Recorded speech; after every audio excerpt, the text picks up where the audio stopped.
Uniwersytet jest takim miejscem, w którym komentatorzy, specjaliści są z każdej dziedziny i dlatego też pomysł na to, żeby zorganizować taki Tydzień Noblowski, który pokazuje bogactwo uniwersytetu od nauk ścisłych, przez nauki społeczne, po humanistykę. Akademia szeroko rozumiana ma tutaj szczególną rolę do odegrania jako wzorzec dla innych dotyczący tego, w jaki sposób należy się spierać nawet wtedy, kiedy mamy fundamentalnie odmienne poglądy.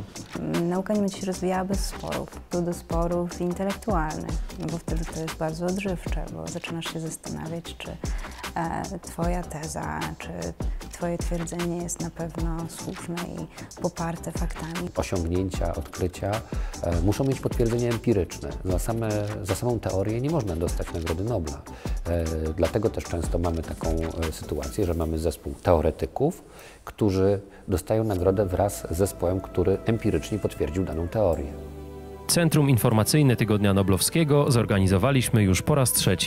To było 6 intensywnych dni, podczas których prowadziliśmy transmisję ze Sztokholmu i Oslo. Głos 21 ekspertek i ekspertów z Uniwersytetu Warszawskiego oraz Warszawskiego Uniwersytetu Medycznego wybrzmiał w 40 materiałach telewizyjnych, 820 materiałach radiowych i 30 dedykowanych audycjach. Zasięg materiałów medialnych o Tygodniu Noblowskim UW wyniósł ponad 72,5 miliona odbiorców. Postanowiliśmy rozszerzyć tę formułę o takie debaty przed Tygodniem Noblowskim.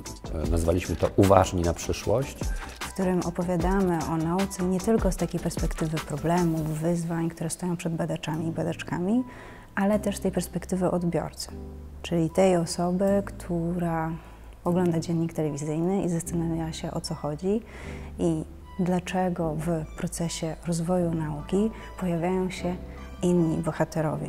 I tymi bohaterami mogą być firmy, mogą być organizacje pozarządowe lub mogą być po prostu zwykli ludzie.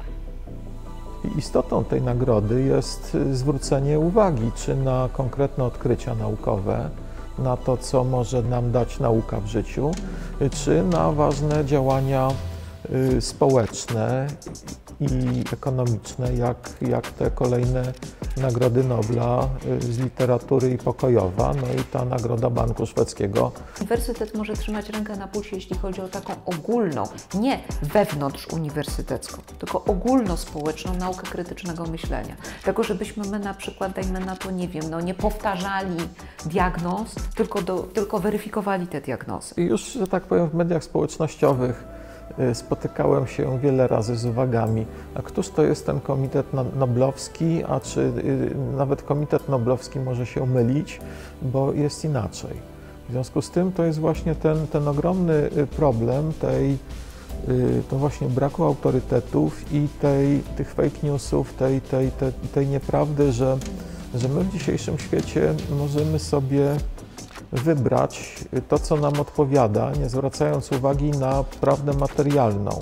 Musimy się na nowo nauczyć funkcjonowania w tak skonstruowanym świecie informacji, gdzie informacja ma tak duże znaczenie, a równocześnie jest tak bardzo rozprzestrzeniona, a równocześnie też różnego rodzaju instytucje próbują ją kontrolować na swój własny sposób.